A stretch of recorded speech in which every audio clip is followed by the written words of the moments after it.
గర్విష్ఠులిందాక హర్షింతురు, నిర్దేవులెన్నాళ్ళు ఉత్సాహితురు.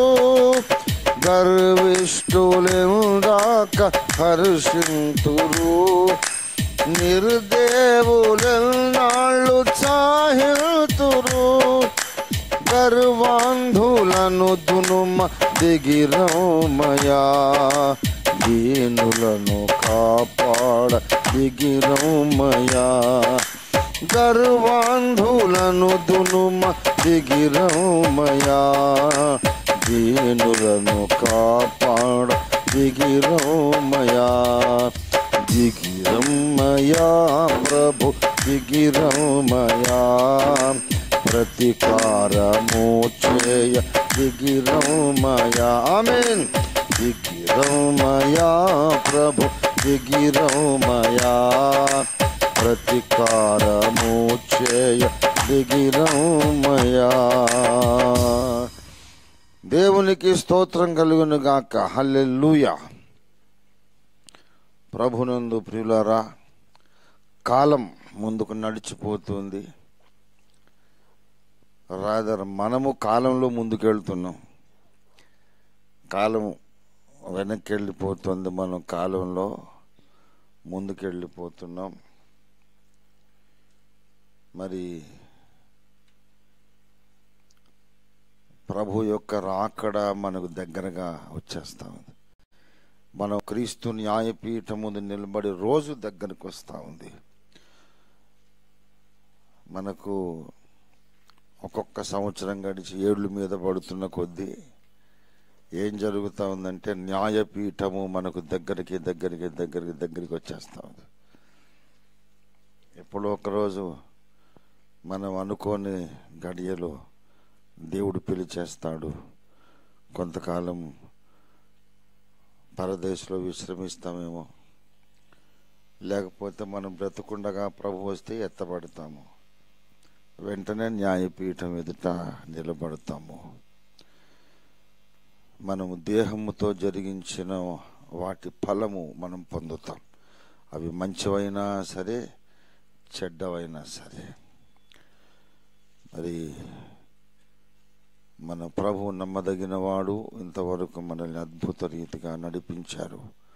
ఎన్నో అపాయాలు, గండాలు తప్పించి ఆయన మనల్ని బ్రతికించాడు, పోషించాడు, రక్షణలో కొనసాగించాడు. దేవునికి స్తోత్రం కలుగును గాక.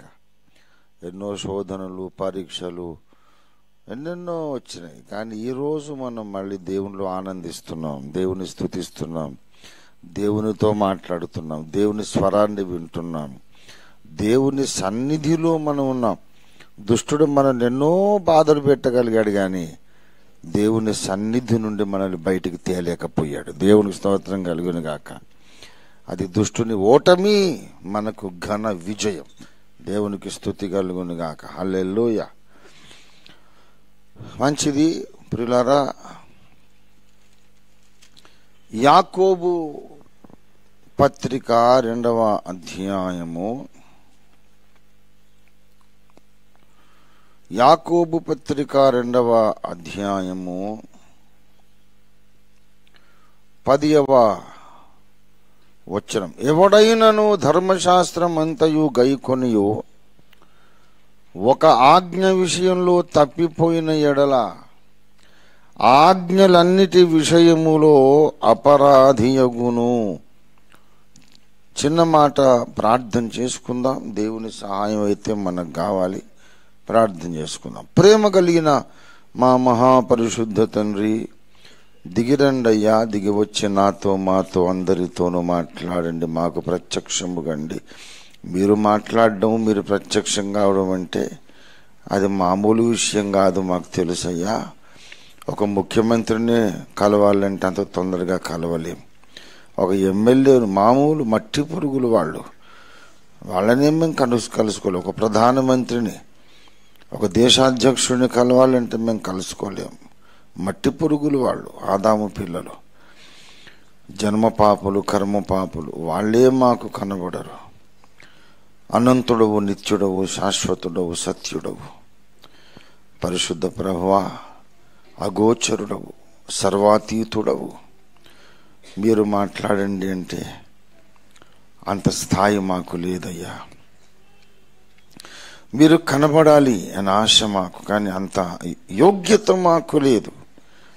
యోగ్యత ఉన్నదని మేము అడగట్లేదయ్యా, మాకు అక్కర ఉన్నదని అడిగాం. యోగ్యత లేదు, కానీ మీరు మాకు కనబడి మాట్లాడకపోతే మేము చచ్చిపోతాం తండ్రి. మేము బ్రతుకున్నట్లు దయపాలించి మీరు మాతో సంభాషించి మమ్మల్ని నిలవబెట్టమని, బలపరచమని, నీకోసమే బ్రతుకున్నట్లు మమ్మల్ని బలపరచమని యేసు నామములో స్తుతించి ప్రార్థిస్తున్నాం తండ్రి. ఆమేన్, ఆమేన్, ఆమేన్. ప్రభునందు నాకు అత్యంత ప్రియులారా, ఢిల్లీ సభ ఏర్పాట్లు ముమ్మరంగా జరుగుతూ ఉన్నాయి. విజయవంతంగా, అద్భుతంగా సభ మరి జరుగుతూ ఉంది. రేపు హిందీ ట్రాన్స్లేషన్ ఫైనల్ వర్షన్ కొన్ని సునీతమ్మకి చెప్పాను, కొన్ని కరెక్షన్స్ సజెస్ట్ చేశారు, అవన్నీ వాళ్ళకి నేను చెప్పాను. ఫైనల్గా రేపటికల్లా అది ఫైనల్ వర్షన్ మేము ఫైనలైజ్ చేసేస్తాం. అంటే సోమవారం. సో దేవుని మహాకృపను బట్టి 15వ తారీఖు లోపలనే మనకి పుస్తకం ప్రింట్ అయిపోయే అవకాశం ఉంది. దేవునికి స్తోత్రం కలుగును గాక. దేవుడు అద్భుతకరుడు, ఆశ్చర్యకరుడు. డబ్బులైతే లేవు కానీ పనులైతే జరిగిపోతూ ఉన్నాయి. ఆశ్చర్యం. దేవునికి స్తోత్రం. దేవుడు ఉన్నాడా లేడని ఎన్నెన్నో వాదోపవాదాలు వినబడుతుంటాయి. నాకైతే నాకు తోచిన విషయం ఏంటంటే, ఒకవేళ ఏమైనా డౌట్ ఉంటే ఒక్కసారి వెనక్కి తిరిగి చూస్తే జీవితంలో ఎన్నెన్ని అద్భుత కార్యాలు జరిగినాయో అన్నీ ఒక్కసారి చూస్తే ఇంకెంతకంటే ప్రూఫ్ అక్కర్లేదు, దేవుడు ఉన్నాడు అని తెలుస్తుంది. దేవునికి స్తోత్రం కలుగును గాక. కనుక మీకు అందరికీ చాలా వందనాలు. అందరికీ, I mean literally each and every one of you, చిన్న పిల్లలు మొదలుకొని. ఎందుకంటే మీరు చేసే ప్రార్థన, కొంతమంది అనుకుంటున్నారు నేను ఎక్కువ ఇవ్వలేకపోయాను, ఏమి ఇవ్వలేకపోయాను అని అనుకుంటున్నారు, కానీ మీరు చాలా ఇచ్చేశారు. మీరు ఒక చిన్న ప్రార్థన చేశారు, దేవుడు ఎవరినో ప్రేరేపించి ఇప్పిస్తాడు. దేవుని స్తోత్రం కలుగును గాక. So it is a corporate ministry of the body of Christ. దేవునికి స్తోత్రం. హల్లెలూయా. ప్రభునందు ప్రియులారా, చదివినటువంటి లేఖన భాగాన్ని మనం గమనించి చూస్తే, ఎవడైనను ధర్మశాస్త్రమంతయు గైకొనియు ఒక్క ఆజ్ఞ విషయములో తప్పిపోయిన ఎడల ఆజ్ఞలన్నిటి విషయములో అపరాధియగును అని చెబుతూ ఉన్నాడు. ఇక్కడ కాన్సెప్ట్ ఏమిటంటే, నేను మీలో ఎవరినైనా పిలిచి కాయగూరలు తీసుకురమ్మని చెప్తాను, లేకుంటే కూరగాయలు. దాన్ని కొంతమంది కాయగూరలు అంటారు, కొంతమంది కూరగాయలు అంటారు.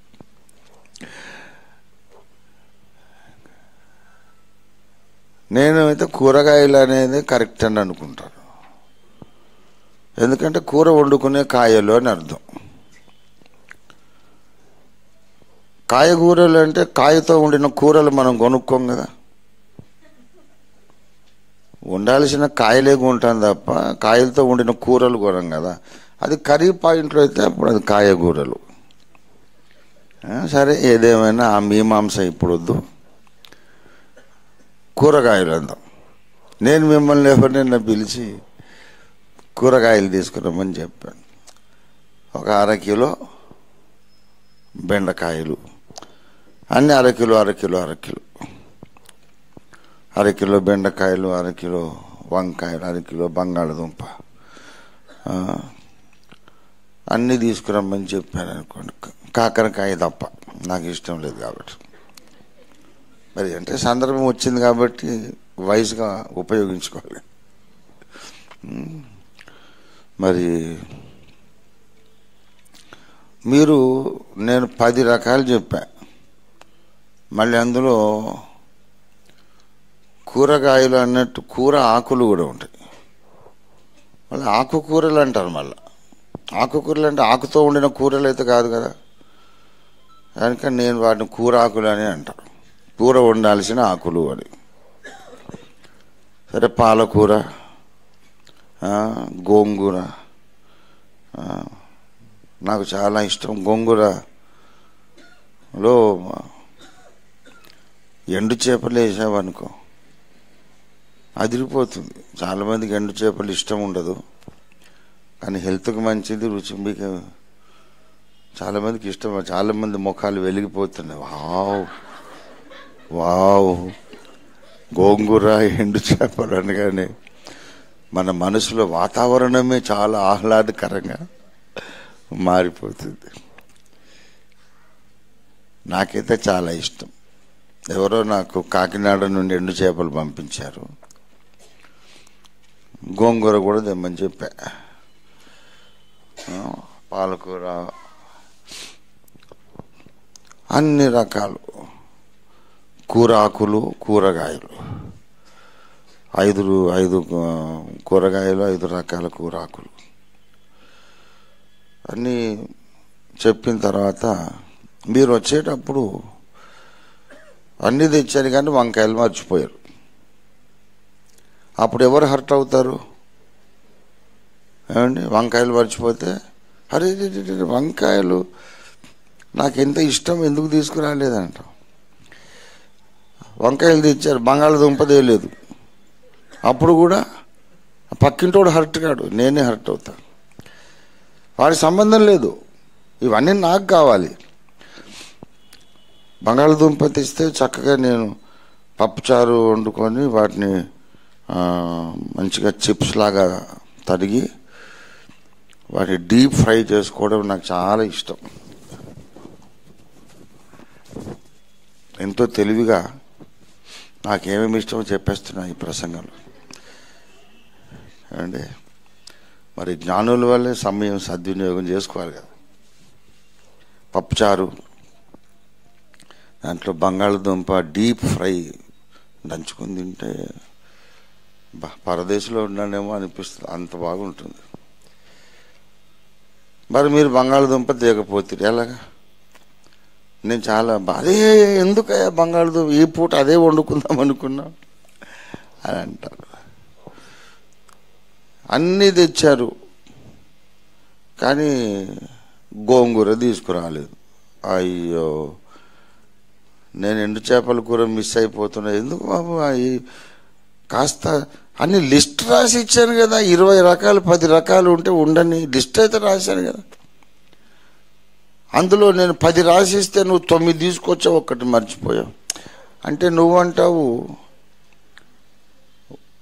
10కి 9 తెచ్చాను కదా అయ్యగారు, 1 తీసుకురాలేదు, దాన్ని ఇష్యూ చేస్తారు, ఎందుకు సర్దుకోరాదు అంటే ఇష్యూ కాదు అక్కడ ముచ్చట. నాకు ఈ పూట గోంగూర ఎండు చేపలే కావాలి, నాకు కావాలి అది. లేకుంటే నైట్ రేపు ఎల్లుండి ఏదో ఒకటి వండుకుందా. నా మైండ్ నాది, నా సంగతి నీకేం తెలుసు, నా ఆలోచన నీకేం తెలుసు. నేను తీసుకురమ్మన్న 10 సరుకులలో 9 తీసుకొచ్చి మొదటిది మర్చిపోయినా నేనే బాధపడతాను, చివరిది అయినా నేనే మర్చిపోతాను. ఏది నువ్వు వదిలేసినా నేనే బాధపడతా. అదన్నమాట కాన్సెప్ట్. వ్యభిచరించవద్దని చెప్పిన దేవుడు నరహత్య చేయవద్దని కూడా చెప్పాను. ఆయన వేరే దేవుడు, ఈయన వేరే దేవుడు అయితే ప్రాబ్లం ఉండకపోను. 10 ఆజ్ఞలు ఇచ్చిన వాళ్ళు 10 మంది దేవుళ్ళు అనుకోండి. ఒక దేవుడేమో అబద్ధం ఆడొద్దు అన్నాడు, ఒక దేవుడేమో విగ్రహారాధన వద్దన్నాడు, ఒక దేవుడేమో పొరుగు వారిని ఆశించొద్దు అన్నాడు. 10 దేవుళ్ళు ఉంటే అప్పుడు అంత ప్రాబ్లం ఉండదు. ఒక ఆయన దగ్గర పోయాము, ఏరా నేను ఇచ్చిన ఆజ్ఞ పాటించలేదంటే సరేలే ఇవాళ నా మూడు బాగలేదు, ఇంకో దేవుడిని పట్టుకుంటాం. కానీ మనకు అలా లేదు. 10 ఆజ్ఞలు ఇచ్చినవాడు ఒక్క దేవుడే. ఒక 10 ఆజ్ఞలే కాదు, ధర్మశాస్త్రం అంతయు అన్నాడు. ఆ 10 ఆజ్ఞలే కాదు, ఇంకా చాలా చాలా ఆజ్ఞలు ఉన్నాయి. ఈ ఆజ్ఞలలో అన్నిటినీ నువ్వు పాటించి 200-300 ఆజ్ఞలు ఉన్నాయి అనుకోండి, ఉదాహరణకు అంటున్నా. అందులో అన్ని పాటించి 299 ఆజ్ఞలు పాటించి ఒకటి మిస్ అయింది అనుకోండి, మళ్ళీ ఆయన పంచాయతీకి వస్తాడు. నేను చెప్పింది ఎందుకు చేయలేదని. అరే ఇన్ని చేశాను కదా, ఆ ఒక్కటి చేయకపోతే వదలరాదు. నో నో, నేను హర్ట్ అయ్యాను అంతే అంటాడు. కాబట్టి ఈ కారణాన్ని బట్టి ధర్మశాస్త్రము పాటించుట వలన ఎప్పటికీ మనము దేవుణ్ణి సంపూర్ణంగా సంతోషపరచలేము.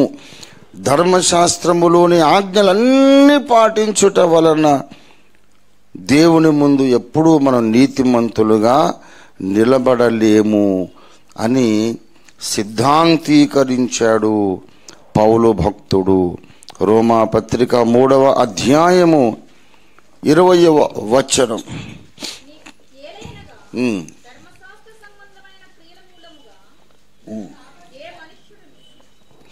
ఏలయనగా ధర్మశాస్త్ర సంబంధమైన క్రియల మూలముగా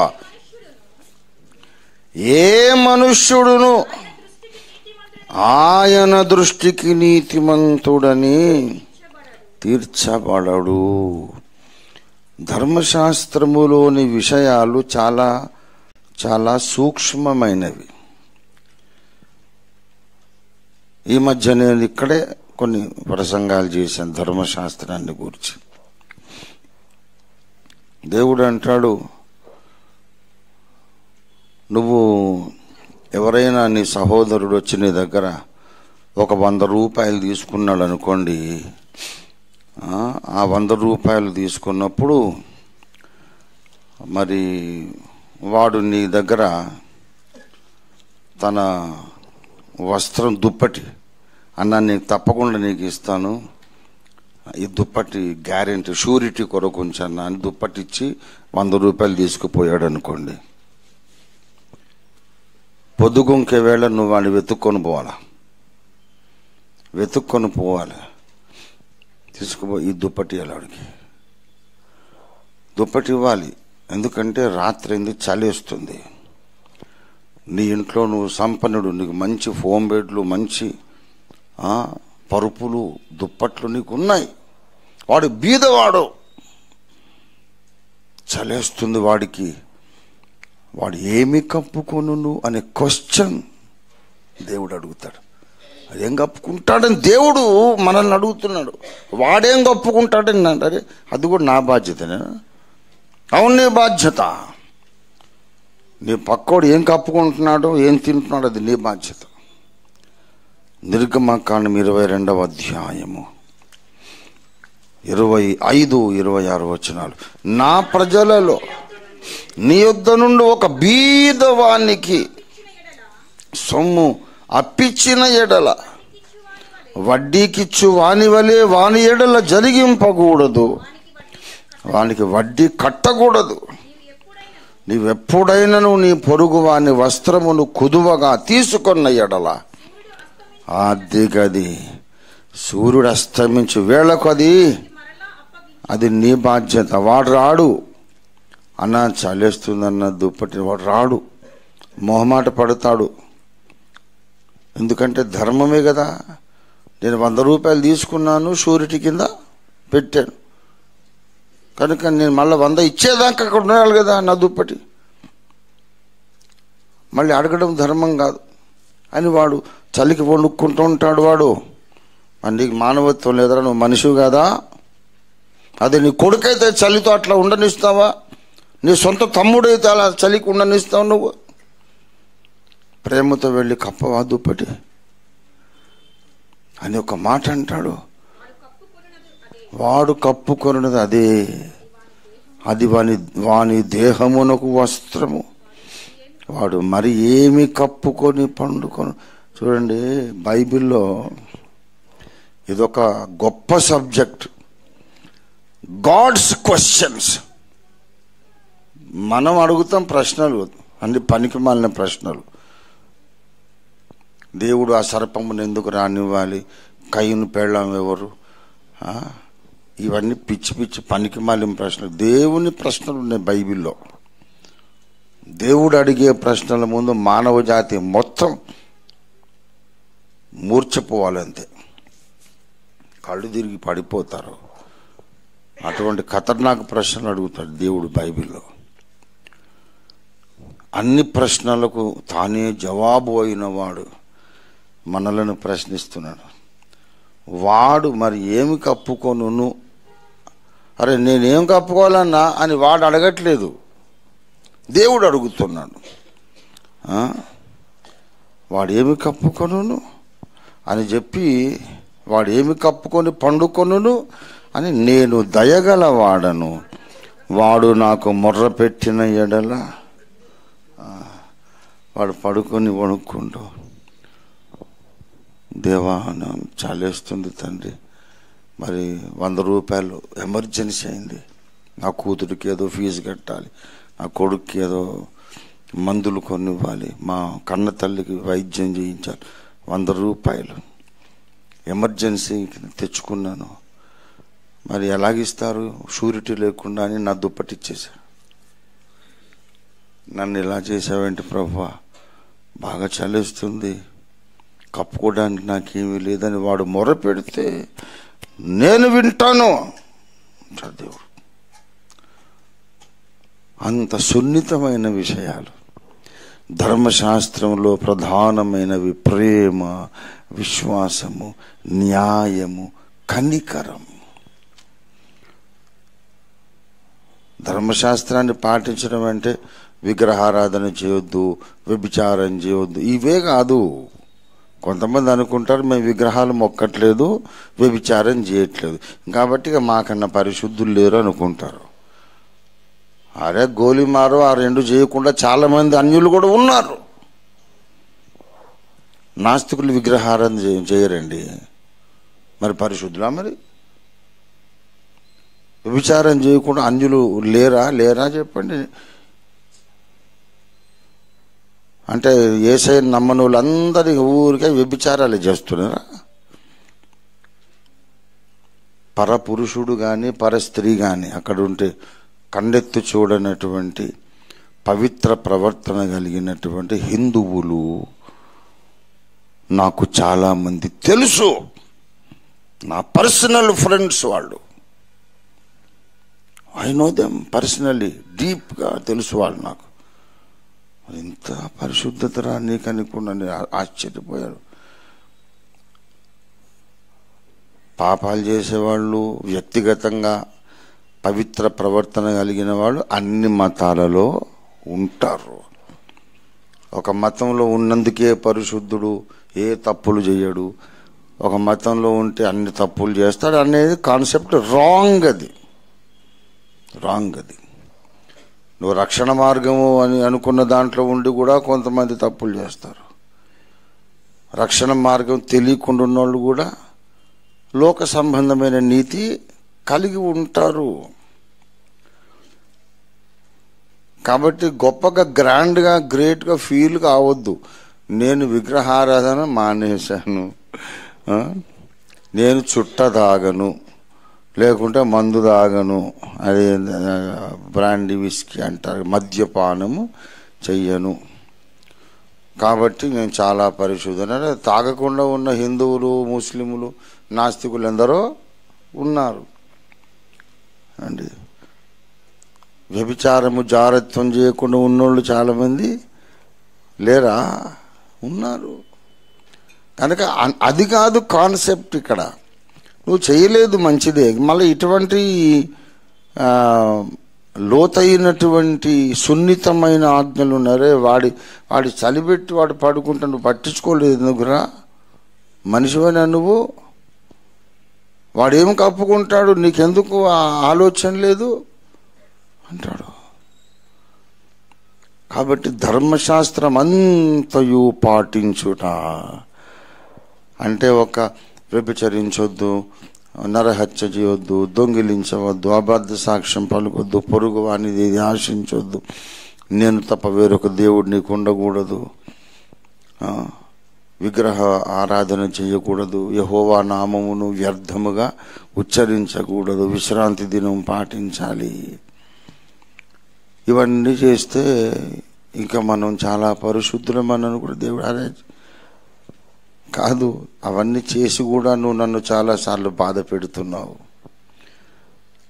విశ్రాంతి దినాలు పాటించి విగ్రహారాధన మానేసి ఆ పదాజ్ఞలన్నీ పాటించి ఇంకా నువ్వు నన్ను బాధ పెట్టావు. అన్నీ తెచ్చావు, నేను ఏమన్నా కొత్తిమీర తీసుకురాలేదు, ఇప్పుడు నాకు కూర మంచిగా లేదు, ఇప్పుడు ఏం చేయాలి అంటాడు. అది అన్నీ తెచ్చానయ్యా, ఒక్కటి తీయకపోతే నా మీద కేసు పెడుతున్నా, నాకు ఇక్కడ కూర నచ్చలేదు అంతే, అన్నీ తెచ్చినా అదెందుకు తెలియదు అంటాడు. It is impossible to stand righteous before God just by keeping the law.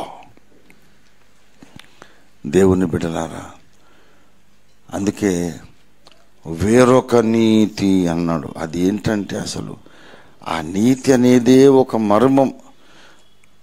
అది ధర్మశాస్త్రము వలనైన నీతి కాదు. అది ఏమి నీతి అనంటే ఉచితముగా దేవుడు అనుగ్రహించే నీతి, విశ్వాసమూలమైన నీతి. రోమాపత్రిక 3వ అధ్యాయము 21. ఎట్లుండగా ఏ మనుషుడు దేవుని ఎదుట నీతిమంతుడని తీర్చబడలేకుండగా ఇట్లుండగా, మొత్తం మానవ జాతి మొత్తం భక్తులు భక్తిహీనులు మొత్తం ఫెయిల్ అయిపోయి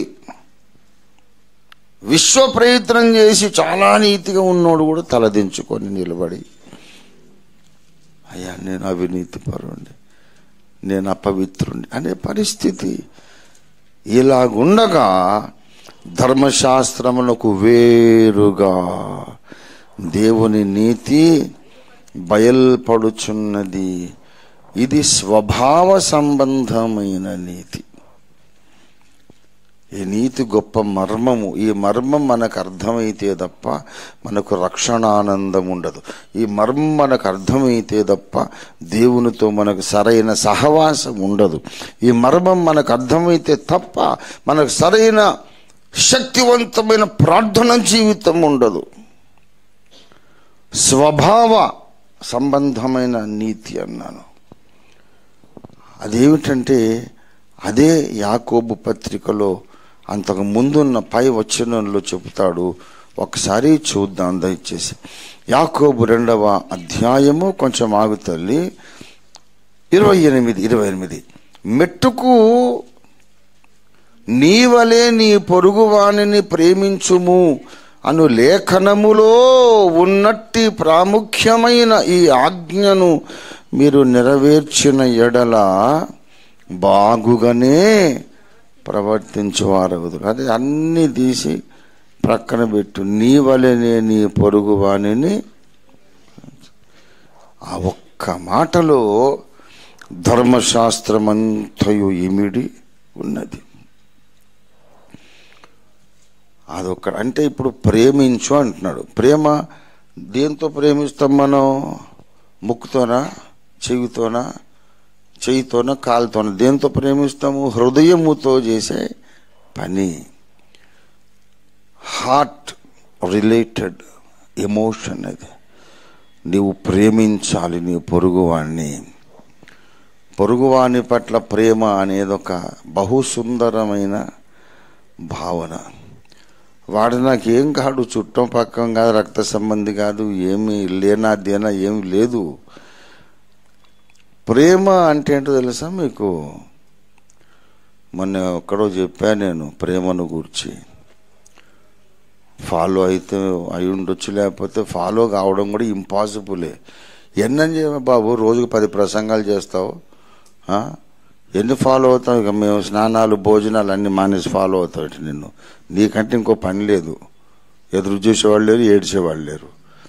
నీకు ఇదే పని. రోజు 4-5 ప్రసంగాలు చేస్తాం, మేము అన్ని పనులు మానుకొని నిన్నే వెంబడిస్తామేంటి? అనుకోవచ్చు. అలాగ అనుకున్న వాళ్ళు న్యాయంగానే మాట్లాడుతున్నారు. మొన్న ఎక్కడో ప్రేమను గుర్తు చెప్పాను. ప్రేమ అనేది మనస్సుకు సంబంధించింది. ప్రేమ అంటే అర్థం ఏంటో నేను ఒక మంచి యాసిడ్ టెస్ట్ చెప్పాను. ఏంటంటే ఆ మనిషి గుర్తు రాగానే, ఇప్పుడు మన నోట్లో షుగర్ సిరప్ పోసామనుకోండి, తేనె పోసామనుకోండి, తేనె గులాబ్ జామున్ ఆ సిరప్ తీసుకొచ్చి నోట్లో పోసారు, తీయగా అబ్బా కమ్మగా ఎంత బాగుందిరా అనుకుంటాం కదా. నోట్లో తీపి పోసినట్టు ఒక మనిషి గుర్తు రాగానే మన మనసంతా తీయగా మారిపోవాలి.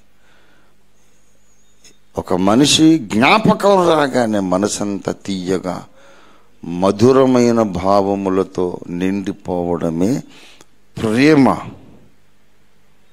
ప్రేమ. కొంతమంది కొత్తగా బిడ్డల్ని కన్న తల్లుల్ని అడుగుతాను, ఏమ్మా ఎలాగొచ్చావేంటి, పాస్పోర్ట్ లేదు, వీసా లేదు, ఇల్లీగల్ ఎంట్రీ ఏంటి, ఇట్లా వచ్చేసంటే పాపను తీసుకుంటూ వస్తారు. ఆ చిన్న బాబు ఆమె వస్తున్నాను అంకుల్ అని అంటే వాడు వస్తాడని నేను ఆశపడుతుంటాను. ఈమె చేతులు ఒప్పుకొని వచ్చేస్తాను. అది వాడేడి, చిన్నోడేడి, వాడిని ఎత్తుకోవాలి, ముద్దు పెట్టుకోవాలి, నేను ఆడుకోవాలి, వాడు నా మీద ఎక్కుతాడు. నేను అపోస్తలుడు ప్రవక్త అయితే వాడికంటే తాతయ్యని, వాడు ఇక్కడ కాళ్ళు పెట్టి భుజం మీద పెట్టి నా నెత్తి మీద పెట్టి వాడు ఇష్టం వచ్చాడు ఆడుకో. నాకు కావాలి పిల్లలతో అల్లరి, పిల్లలతో ఆడుకోవడం నాకు కావాలి. నేను గంపెడ ఆశ పెట్టుకొని ఉంటే, వీడుంటే నేను అంకుల్తో ఏం మాట్లాడలేను అని చెప్పేసి ఇంట్లో పెట్టేసి వస్తారు. What is this illegal entry, no passport, no visa అని అంటే వాళ్ళకి అర్థమవుద్ది నా భాష. అంకుల్ వీసా గీసా అది ఇంట్లో పెట్టొచ్చాను, వాడుంటే అసలు నన్ను మాట్లాడినని. ఎప్పుడైతే బాబేడమ్మా ఇలాగొచ్చి అనగానే ఆ తల్లి ముఖంలో ఒక గ్లో వచ్చేస్తుంది, ఒక స్మైల్ వచ్చేస్తుంది, బ్యూటిఫుల్ స్మైల్. ఎందుకంటే కొడుకు గుర్తొచ్చాడు, వాళ్ళ కూతురు గుర్తొచ్చింది. మీ పాప ఏది, మీ బాబేడనంటే ముఖం చిటపట్లాడుకొని అట్లా ఎవరు ఉండరు. చిటపట్లాడే మొహం కూడా మీ పాప ఎలాగుందామంటే అబ్బా మంచి 1000 వాట్ బల్బ్ లాగా వెలిగిపోతుంది. ఆ పాప అంటే ఆమెకు పంచప్రాణం. మరి కడుపును మోసి కన్నది కదా, ప్రపంచంలో ఆమెకి ఇంకా ఏది ముఖ్యం కాదు, ఆ పాపే ముఖ్యం. పంచప్రాణాలు ఆ బిడ్డ మీద పెట్టుకొని పెంచిన ప్రేమ, ఎత్తుకొని ఆడించి పెంచిన ప్రేమ చాలా గొప్పది. వాళ్ళు గుర్తు రాగానే ముఖం మీదకు చిరునవ్వు వచ్చేస్తుంది. ఎందుకంటే మనస్సులో మాధుర్యం ఎంతగా నిండిపోతుందంటే, మనకు చాలా ఇష్టమైనటువంటి ఒక వ్యక్తి జ్ఞాపకం రాగానే ఇక్కడ చిరునవ్వు వచ్చేస్తుంది. అలాగా నీ పొరుగువాడు గుర్తొస్తే నీకు కమ్మటి భావన కలగాలి. అట్లా కలుగుతుందండి.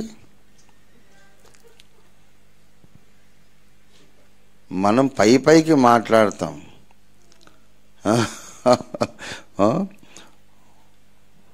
పొరుగువాడు కనపడి hello brother how are you, వాడు మన ఇంటికి వచ్చాడు అనుకోండి, బాగున్నారా బ్రదర్ అంటాం. కానీ వీడు దాపురించాడేంటి పొద్దున్నే, శనిగాడు ఎందుకు వచ్చాడో ఇంత పొద్దున్న వచ్చాడంటే, నాకేం పని లేదా వీడు, చెప్పండి బ్రదర్ ఏంటి అందరూ బాగున్నారా.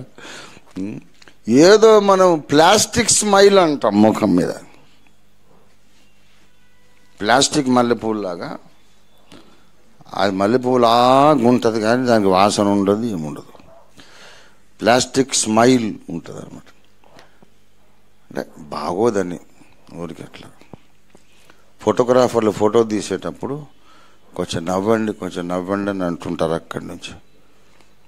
ఆ ముఖం మనం నవ్వకపోతే వాళ్ళు సైగ చేస్తారు అట్లా ఇట్లా సైగ అంటే, అరే మూతి కొంచెం ఇట్లా అన్నవా అని. నీకు నిజంగా నవ్వు రాకపోయినా ఇట్లా అనరాదు కొంచెం.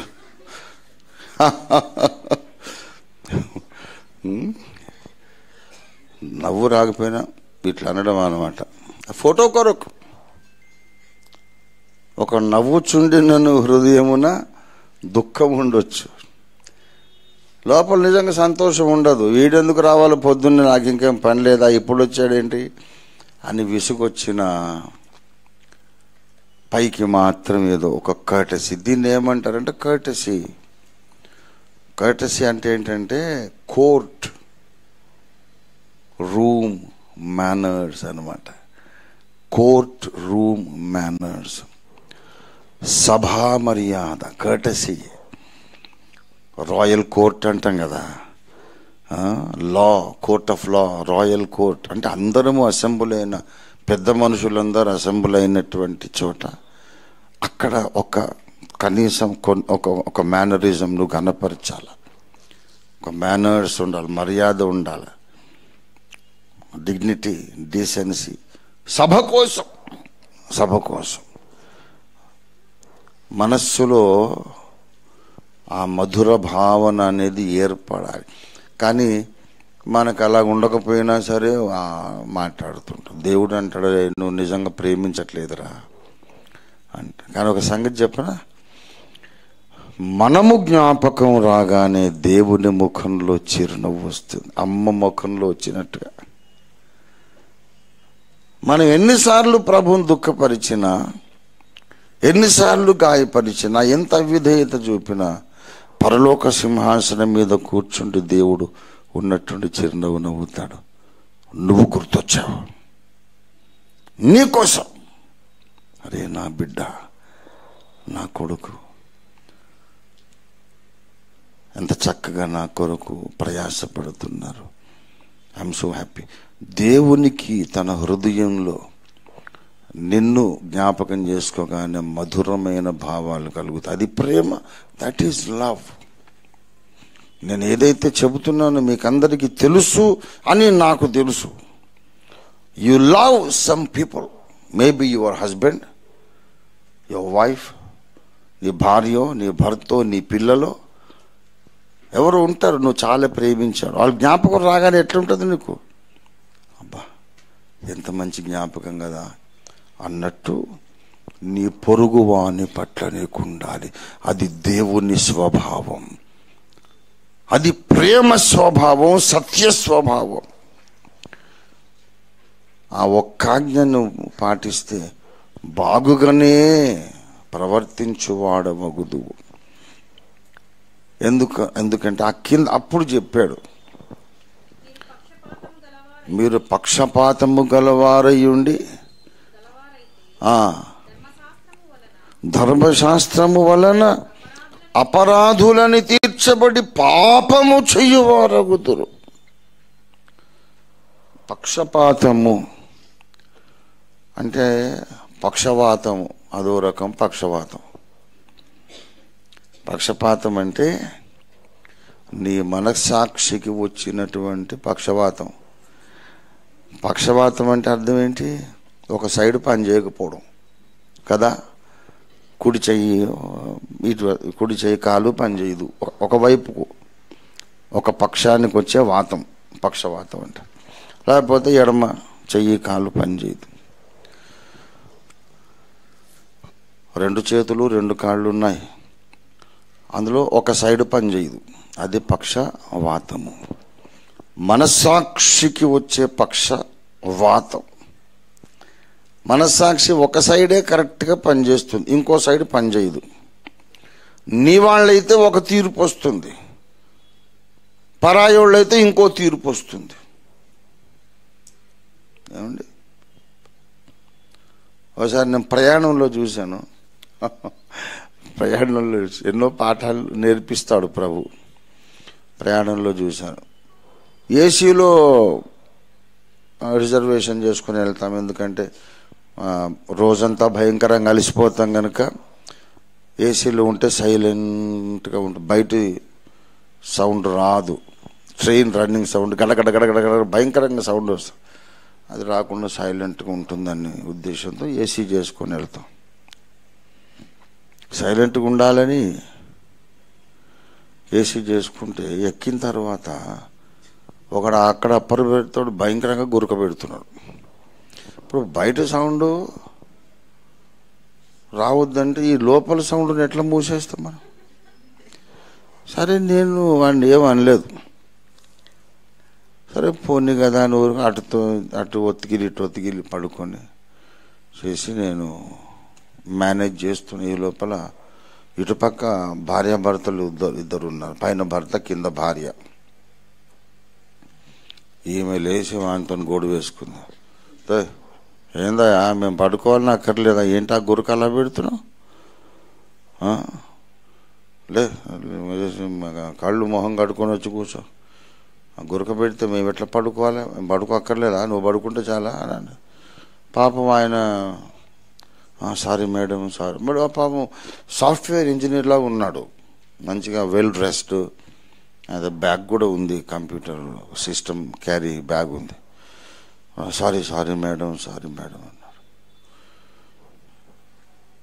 అది ఎంత మంచోడురా వీడు నిజంగా అనుకున్నాను నేను. కాసేపు అయినాక ఈమె భర్త గురక పెడుతున్నాడు.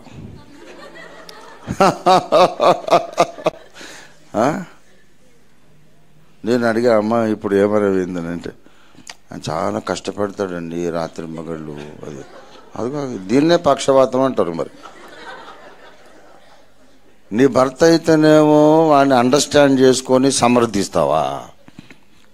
వాడు రోజంతా కష్టపడ్డాడట, పాపం గురకబెట్ట నీళ్ళు అట.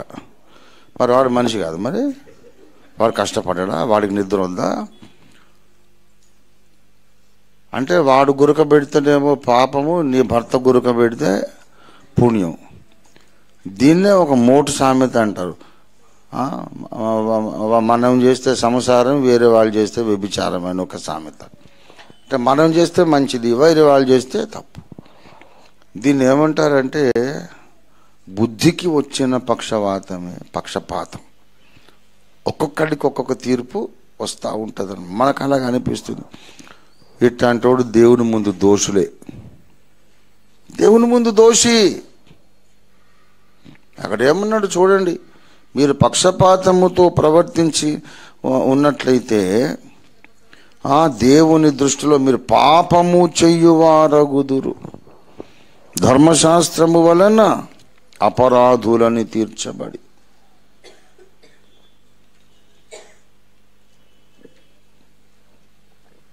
ఇది చాలా కష్టమైన ఆజ్ఞ.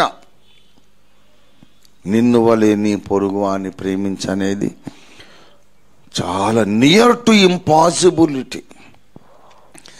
నియర్ టు ఇంపాసిబిలిటీ జీవితానుభవంలో నేను చెబుతున్నాను. అసంభవమైనటువంటి ఆజ్ఞ ఇది. ఎందుకంటే వచ్చిన ఉదాహరణ చెప్తాను. ఒక బ్రదరు, ఇది చాలా 20-25 ఏళ్ల కింద జరిగిన విషయం. ఒక సహోదరుడు ఓ సహోదరునికి 1,00,000 రూపాయలు అప్పించాడు. అప్పించిన తర్వాత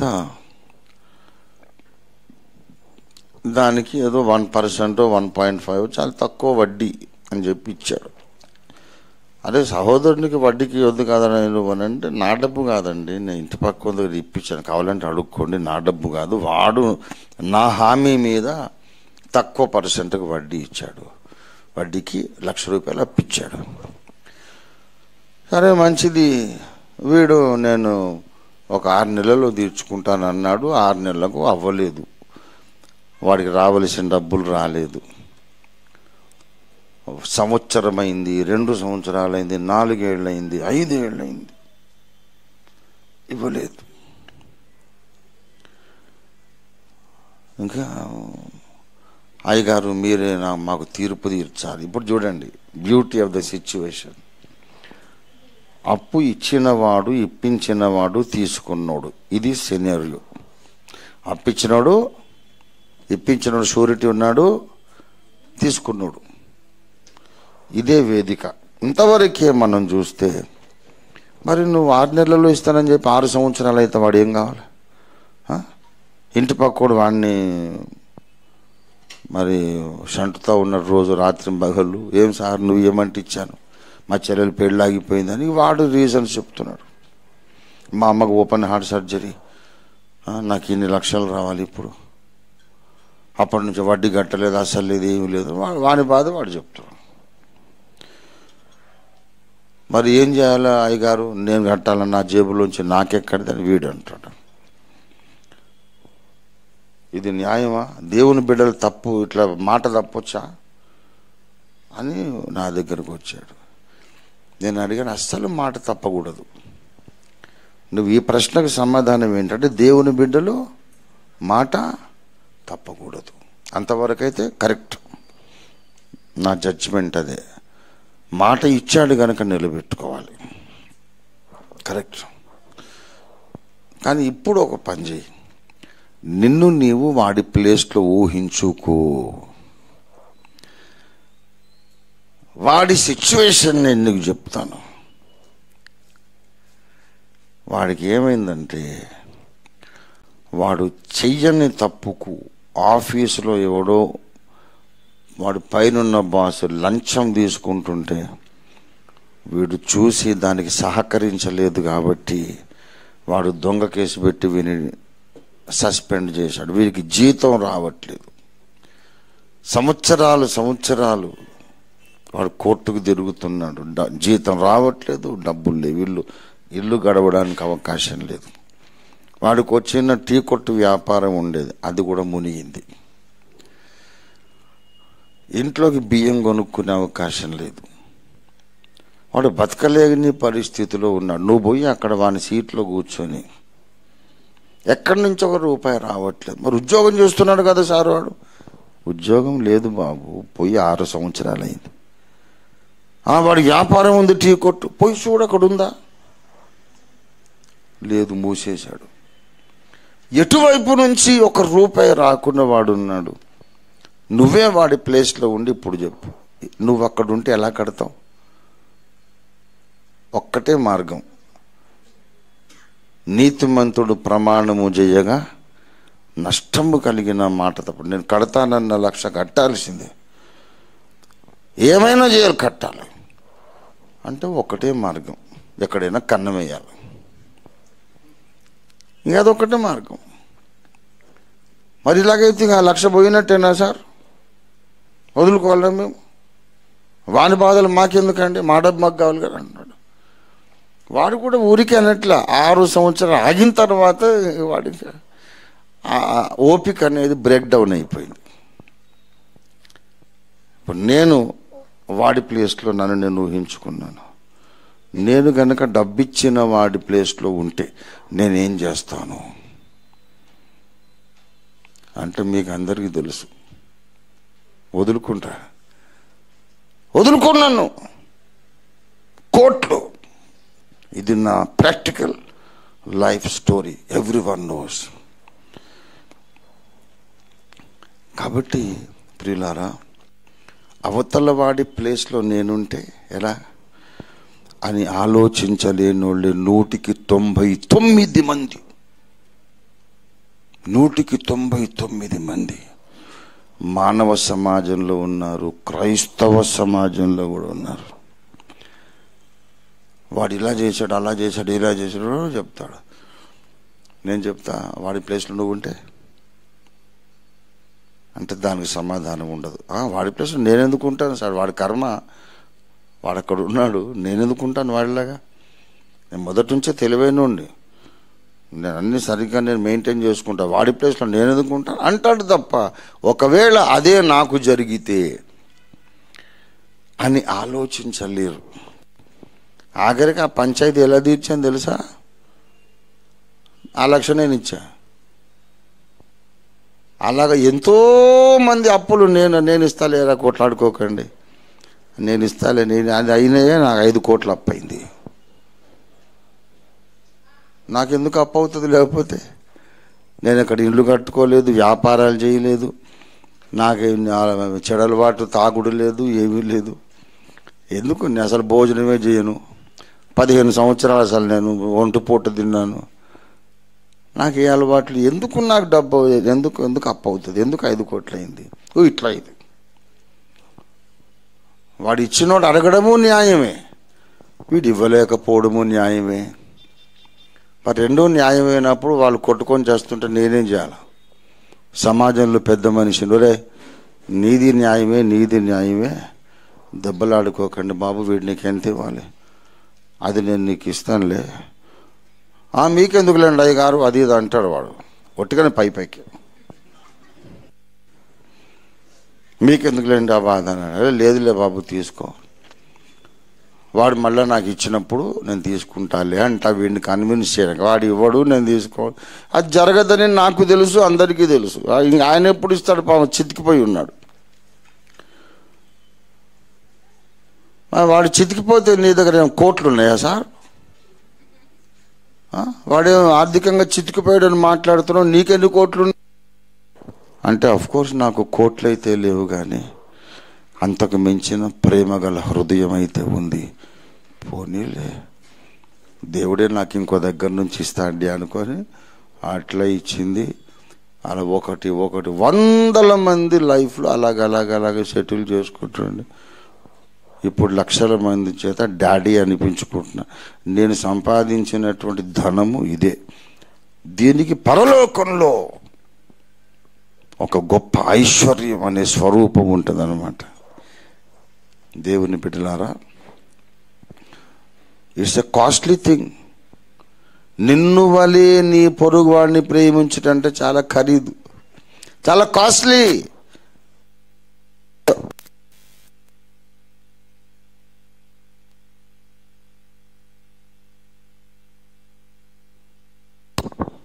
హలో, నీదొక్క రూపాయి వదలకుండా నీకేం కష్టం కాకుండా నువ్వు ప్రేమించలేవు. అసలు ప్రేమించుటంటే ఏంటో తెలుసా? నష్టపోవుట. ప్రేమించుటంటే లూజింగ్ సంథింగ్. దేవుడు లోకమును ఎంతో ప్రేమించను, కాగా తన కుమారుని అనుగ్రహించను. హీ గేవ్ హిస్ సన్ अपने बेटे को, इकलौता बेटे को दे दिया. That is the expression of love. ప్రేమ వ్యక్తీకరణ ఏంటి అంటే ఫ్లయింగ్ కిస్సులు కాదు, పైసా ఖర్చు లేకుండా ఉఫ్ అని ప్రేమిస్తాడు విధవా, అది కాదురా ప్రేమ. ప్రేమ అంటే ఆ వ్యక్తి కొరకు కొంత నష్టపోవడానికి నీవు ఇష్టపడడమే ప్రేమ. దేవుడు లోకమును ప్రేమించెను, తన కుమారుని అనుగ్రహించెను. కుమారుడు సంఘమును ప్రేమించెను, తన ప్రాణమునిచ్చెను. విశ్వాసి ఇంకో విశ్వాసిని ప్రేమించెను, ఒట్టి ఫ్లయింగ్ కిస్ ఇచ్చెను. అక్కడుంది బద్మాషి. వీళ్ళు మళ్ళీ రెవరెండ్, డాక్టరు అన్ని. చాలా హార్ట్ బ్రేకింగ్ సిచ్యువేషన్. నిలువు టంగీలు, ప్రసంగాలు, పేరు ప్రక్కన తోకలు, తొండాలు అన్ని పెట్టుకుని అవతలోడు చస్తుంటే ఒక 10 రూపాయలు ఇవ్వని పాస్టర్లు ఉన్నారు. ప్రియులారా, దేవుని ముందు ఫెయిల్ అయిపోతామండి. దేవుని ముందు అసలు వచ్చేస్తుంది సింహాసనం, న్యాయ సింహాసనం మన దగ్గరికి వచ్చేస్తుంది. తీర్పు సింహాసనం, తీర్పు దేవుని ఇంటి వద్ద ప్రారంభమగు కాలం వచ్చి ఉన్నది. దేవుడు ధర్మశాస్త్రము ద్వారా నువ్వు శరీరంతో ఏం చేసావు అని మాత్రమే చూడట్లేదు, నీ మనస్సుతో ఏం చేసావు అని కూడా చూస్తున్నాడు. వ్యభిచరించొద్దు, నరహత్య చదివి శరీరానికి సంబంధించిన ఆజ్ఞలు. ఒరే, నీ పొరుగువాడు ఏం కప్పుకుంటాడు రా, నీకు ఆ కన్సిడరేషన్ లేదా? ప్రేమించవా అనేది మనస్సుకు సంబంధించిన. అక్కడ పోతారు అందరూ. శారీరకంగా ఇది చేయవద్దు, అది చేయవద్దు అంటే అది దాన్ని చేసి చక్కగా నీతిమంతులుగా ఉంటారు. కానీ మైండ్లో నువ్వేం చేస్తున్నావు, అక్కడ ప్రతి ఒక్కడు ఫెయిల్ అయిపోతాడు. అక్కడ కూడా పాస్ కాగలగాలంటే ఒకటే తిరుమంత్రం, ఒక్కటే ఏమంటారు, చిట్కా అంటారే, నీ మనసు నిండా ప్రేమ నింపుకోవాలి. Short cut to become riches before God is be filled with love. ప్రేమతో నీవు నింపబడితే అప్పుడు సంగతులన్నీ నీకు వేరేగా అర్థమవుతాయి. ప్రతిదీ కూడా ఈ ఒక్క మాట మీద అంతలా బుక్, ఇంత ప్రాక్టికల్గా ఇంతలా బుక్ రాయొచ్చు. అంటే విశ్వ చరిత్రకు డబల్. ధర్మశాస్త్రంలోని ప్రతి ఆజ్ఞ ఈ ఆజ్ఞతో ముడిపడి ఉంది. నిన్ను వలెని అవతలి వాడిని ప్రేమించు. కొంతమంది అంటారు బైబిల్లోని దేవుడు ఏంటండి, నన్నే ఆరాధించాలి, ఇంకెవరిని ఆరాధించొద్దు, నన్ను కాక ఇంకొకరిని దేవుడని ఆరాధించే వాళ్ళని కొట్టేయండి, నరికేయండి, చంపేయండి అంటాడు. ఇదేం దేవుడు అని ఇంటర్నెట్లో చాలామంది ప్రశ్నిస్తున్నారు. నా జవాబు ఏంటంటే, అదే నువ్వైతే ఏం చేస్తావు అని అడుగుతున్నా. దేవుడు ఇతర దేవతలను ఆరాధించే వాళ్ళను కొట్టండి, నరకండి, చంపండి అన్నాడని నువ్వు అంటున్నావు కదా. అదే నీవు దేవుని స్థానంలో ఉంటే ఏం చేస్తావు రా చెప్పది. దేవుని స్థానంలో నువ్వు ఉంటే అంటే ఏంటి సార్ అంటే, నీవే ఆది మధ్యాంతరహితుడవై ఉంటే, నీవే విశ్వమును బ్రహ్మాండమును సృష్టించి ఉంటే, నీవు సృష్టించిన కోట్ల మంది దేవదూతల్లో కొందరు తిరుగుబాటు చేసి నిన్ను అవమానించి నిన్ను ధిక్కరించి వెళ్ళిపోతే, వాళ్లను ఎవడైనా వాడే దేవుడు అని మొక్కుతుంటే నీకు మండదా? అప్పుడు నువ్వు విశాల హృదయుడువై, నేనైతే సృష్టించానులే, నువ్వెవరన్నా మొక్కు అని అంటావు నువ్వు. అదే నువ్వైతే అది ఆజ్ఞ. అప్పుడు అన్నీ వేరుగా అర్థమవుతాయి మనకు. నీవే సృష్టికర్తవైతే, నీవు కోట్ల మంది దేవదూతలను సృష్టించి తర్వాత నువ్వు మనుషులను సృష్టిస్తే, నువ్వు దేవుడు అయితే నీ మీద ధిక్కారం చేసి వెళ్ళిపోయిన వాళ్లను ఈ మనుషులు మొక్కితే నీకు మండదా, ఒళ్ళు మండదా అని అడుగుతున్నాను నేను. అంటే మా దగ్గర అట్లా లేదు సార్, నువ్వెవరైనా మొక్కు పర్లేదని ఉందంటే మరి పడిపోయిన వాళ్ళందరూ అట్లే అడ్జస్ట్ అవుతారు. దేవుని దగ్గర నుంచి ఎల్లగొట్టబడ్డోళ్ళు, అరే నిన్ను మొక్కేవాళ్ళు నిన్ను మొక్కుతారు, నన్ను మొక్కేవాళ్ళు. అసలు మనం చేసింది అయితేగా మానవ జాతి. ఎన్నో ఛాయ్ కొట్లు పెట్టుకుంటే ఎవరికి ఇష్టమైన దగ్గర ఆడు ఛాయ్ తాగినట్టు ఎవరికి ఇష్టమైన దేవతను వాడు మొక్కుతాడు. పోనీ అనుకుంటారు, వాడు ఎవడు సృష్టికర్త కాడు కాబట్టి. అది విశాల హృదయం కాదు. నేను ఏమన్నా వాళ్ళు సృష్టించానా, కన్నానా, ఏమన్నానా? సృష్టించిన వాడు వేరొకడు ఉన్నాడు. తేరగా వచ్చారు ఈ భక్తులు, నాకు రాని అనుకుంటాడు. పర్లేదులే, ఎవరినైనా మొక్కు, నువ్వు ఎక్కడ ఛాయ్ తాగినా పర్లేదు సార్ అని అన్నట్టు. అరే నేను వాడికి జన్మనిచ్చాను, వాడు నన్ను వదిలేసి పక్కింటోని డాడీ అంటున్నాడు, కోపం రాదా మరి? బైబిల్లోని ఆజ్ఞలన్నీ కూడా నీవు దేవుని స్థానములో ఉంటే నీకు వేరేగా అర్థమవుతాయి. నువ్వు వేరే స్థానంలో ఉండి దేవుని ఇంకో దగ్గర పెడితే వేరేగా అర్థమవుతాయి. కనుక దేవునికి కావలసింది మన మనస్సులో ఒక ఆపరేషన్ కావాలా. దేవునికి కావలసింది ఏంటంటే మనస్సులో ఒక శస్త్రచికిత్స కావాలా. నేనున్నాను ఈ స్థితిలో, నేనున్నాను ఈ సిచ్యువేషన్లో అనుకునేది మానేసి నేను ఎదుటివాడి సిచ్యువేషన్లో ఉన్నాను, నేను దేవుని సిచ్యువేషన్లో ఉన్నాను, అప్పుడు నాకు ఎలాగనిపిస్తుంది అని నీ మనస్సుకు నీవే ఒక కొత్త ఆలోచన విధానం నేర్పించుకోవాలి. ఇలా నేర్పించుకోవడమే అహం చచ్చిపోవడం. అహం చచ్చిపోవడం. నేను ఎదుటోని ప్లేస్లో ఉంటే, నేను దేవుని ప్లేస్లో ఉంటే, అంటే మరి నా ప్లేస్ ఎప్పుడు ఉంటా సార్ అంటే, ఉండదు సార్, నువ్వు చచ్చిపోవాలి, నువ్వు చచ్చిపోవాలి. అదే క్రైస్తవ జీవితం. అందరి గురించి ఆలోచిస్తావు, ఓఫీర్ నీ గురించి ఎప్పుడు ఆలోచించుకుంటావు అని ఒక అక్క అడిగింది నన్ను. నాకు చాలా ప్రియమైన అక్కయ్య. ఏమండి, నాకు అర్థం కాలేదు అక్క అని చెప్పా. అదే ఓఫీర్ అందరి గురించి ఆలోచిస్తావు, నీ గురించి ఎప్పుడు ఆలోచించుకుంటావు. అదే నాకు అర్థం కాలేదక్క. చచ్చిపోయినోడు ఎట్లా ఆలోచించుకుంటాడక్క? చచ్చిపోయినోడు తన గురించి తను ఎలాగ ఆలోచించుకుంటాడు అంటే కన్నీళ్లు పెట్టుకుంది. అరే నువ్వు చాలా ఎత్తుకెళ్ళిపోయావురా, అందరినీ ఇలాగుండి ఎంత బాగుండు. అదే సార్ ఉండమని కదా దేవుడు చెప్తున్నాడు. ఊరికే పేర్లు మార్చుకోమని కాదు దేవుడు చెప్పింది, స్వభావం మార్చుకోవాలి. నువ్వు స్వభావం మారకుండా నువ్వు అబ్రహాం అని పెట్టుకున్నా లాభం లేదు, యేసుదాస్ అని పెట్టుకున్న లాభం లేదు, డైరెక్ట్గా యేసు అని పెట్టుకున్న పేరు లాభం లేదు. స్వభావం మార, నువ్వు ఏ పేరన్నా పెట్టుకో, వెంకటేశ్వరరావు అయితే ఉండని, సుబ్బారావు అయితే ఉండని, మన దగ్గర అన్ని పేర్లు ఉంటాయి, చాంద్ ఉస్మాన్ ఉన్నాడు ఉండని. I don't want to change that name. అదొక testimony. I'm more interested changing the character than changing the name.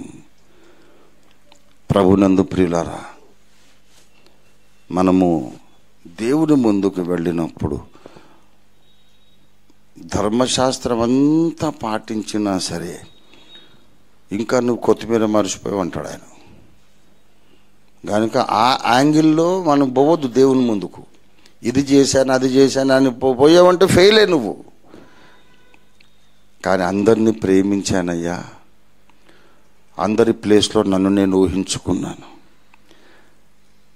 ఆ ప్లేస్లో నేనే ఉంటే ఎలాగ ఉండాలో ఎలాగ నేను ఆశిస్తాను, వాడి ప్లేస్లో నేనుండి అందరూ నన్ను అర్థం చేసుకోవాలని ఎలాగ ఆశిస్తాను, అలాగే నేను అర్థం చేసుకున్నాను. ఫలానా వాళ్ళు జ్ఞాపకం రాగానే విసుగు రాలేదు, ప్రేమ పుట్టింది, మనసంతా మధురమైన భావంతో నిండిపోయింది. I loved every brother, every sister in the church, in the body of Christ అని నువ్వు వెళ్ళగలిగితే, ఒరే సింహాసనము మీద నేను ఎలాంటి మనస్తత్వంతో కూర్చున్నాను, నువ్వు భూమి మీద అలాంటి మనస్తత్వంతో ఉన్నావురా, నువ్వు నాకు నచ్చావురా అంటాడు. దేవునికి నువ్వు నచ్చటమే నీ నీతి. దేవునికి స్తోత్రం కలుగును గాక. దేవునికి నువ్వు నచ్చాలి, అదే నీ నీతి.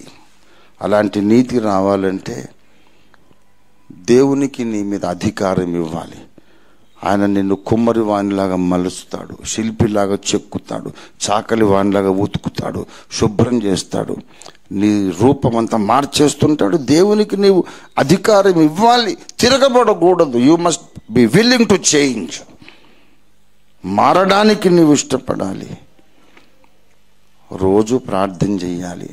దేవా నాకు చాలా డబ్బులు ఇవ్వని ప్రార్థన చేసినా చేయకపోయినా ఒకటి చెప్పు, దేవా నువ్వు డబ్బులు ఇస్తే ఇవ్వు, నీ కొరకే మళ్ళీ ఖర్చు పెడతా, కానీ నన్నైతే మార్చు, ప్రేమగల వ్యక్తిగా మార్చు. సమాజం మీద అందరి స్థానంలో నేను ఉండాలి, ఊహించుకోవాలి. నా స్థానములో నేను ఉండొద్దు. మరి ఎవడు ఉండాలంటే క్రీస్తు ఉండాలి. దేవునికి స్తోత్రం కలుగును గాక. నీ స్థానములో నువ్వు ఉండకుండా వేరే వాడి స్థానంలోకి వెళ్ళిపోతే నీ ప్లేస్లోకి యేసయ్య వస్తాడు. దేవునికి స్తోత్రం కలుగును గాక.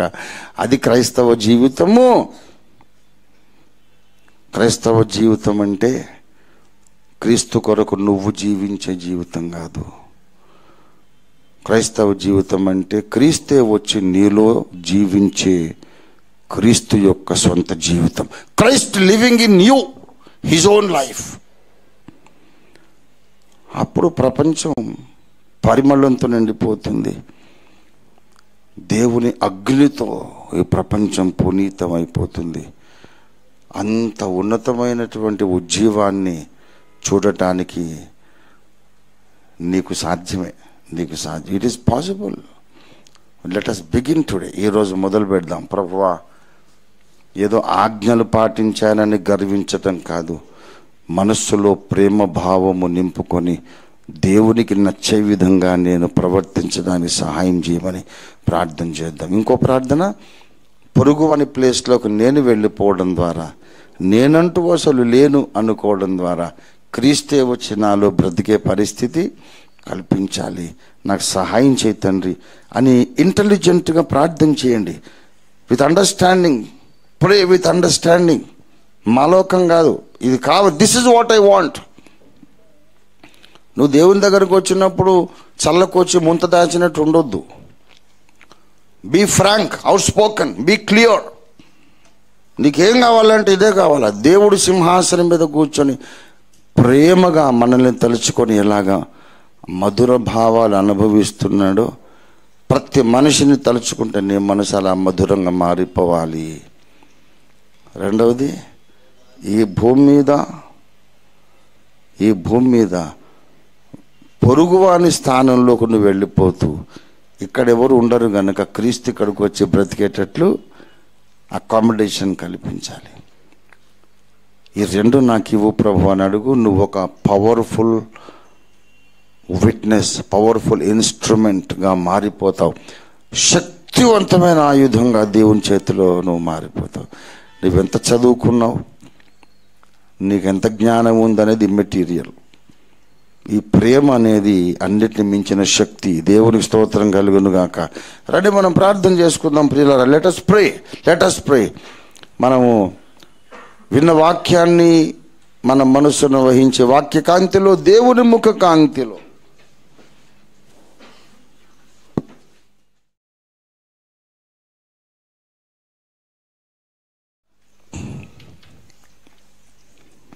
నీకు నచ్చే విధంగా నేను లేకపోతే, పొరుగు వాళ్లను నీవు ప్రేమించినట్టు ప్రేమించకపోతే,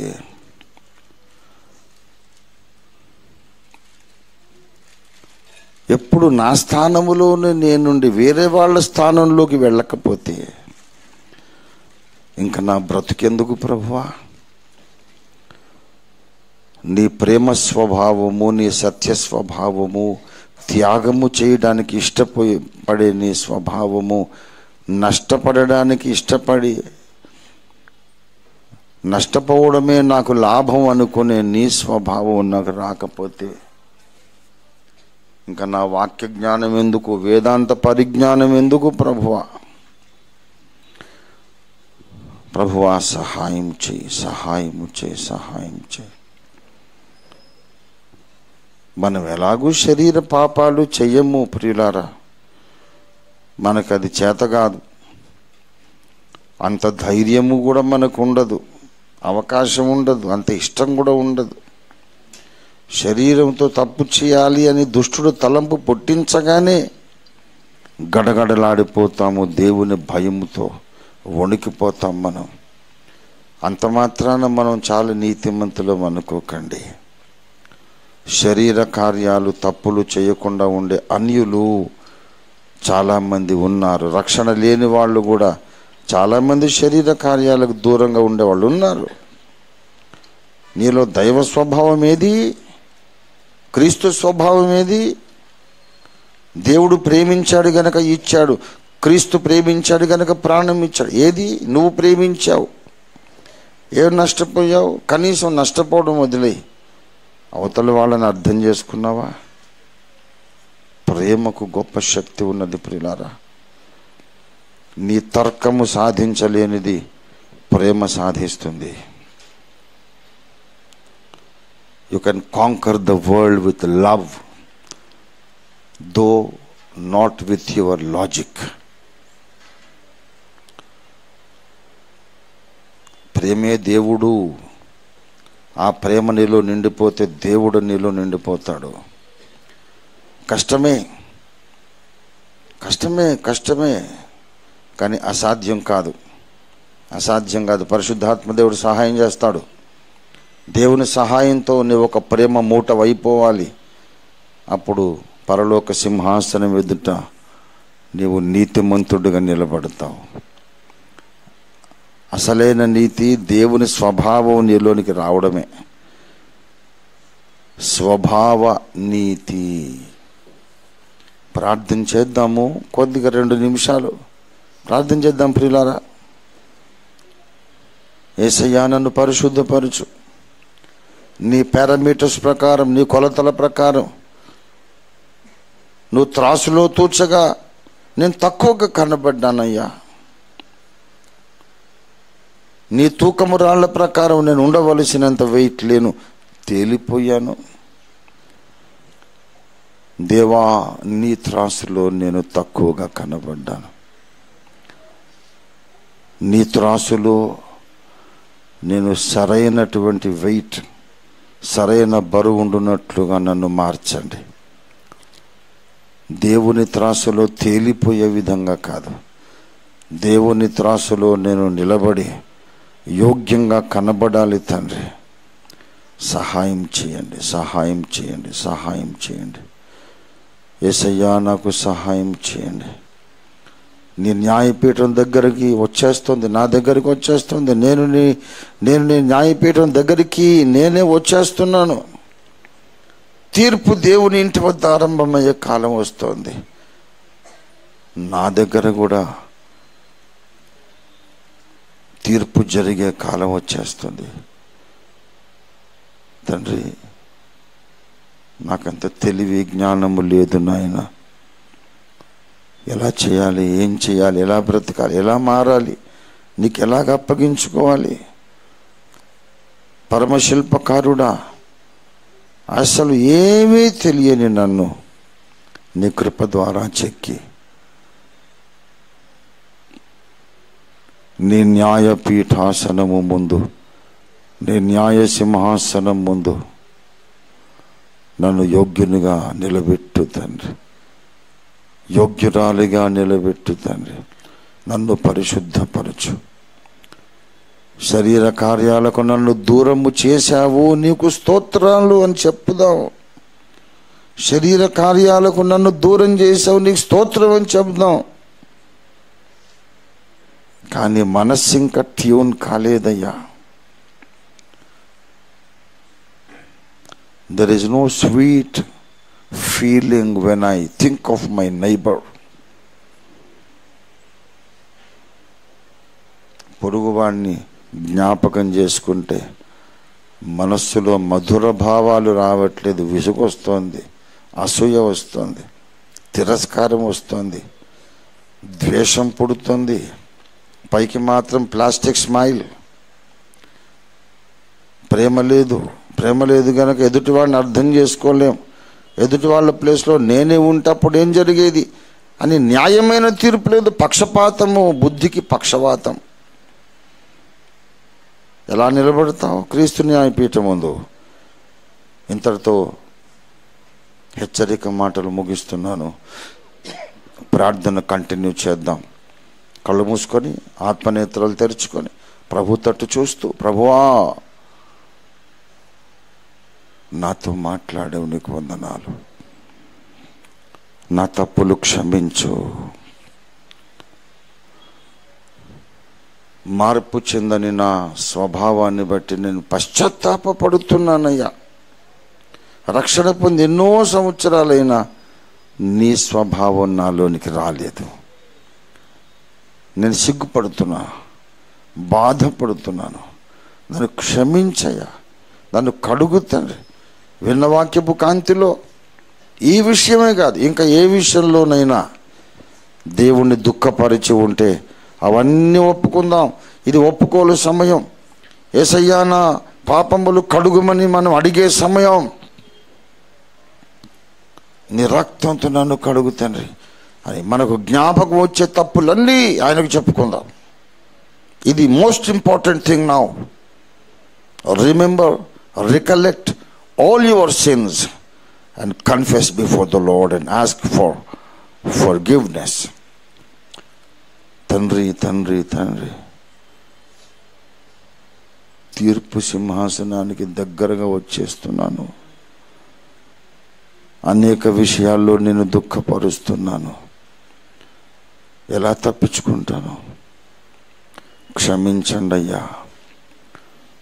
నన్ను పరిశుద్ధపరచండి, నన్ను బాగు చేయండి, నన్ను చెక్కండి, మలచండి. నాలో ఏమి కార్యం చెయ్యాలో ఆ కార్యం అంతా చెయ్యండి. నీకు అప్పగించుకుంటున్నాను. నా మీద సంపూర్ణ అధికారము నీదే యేసయ్యా.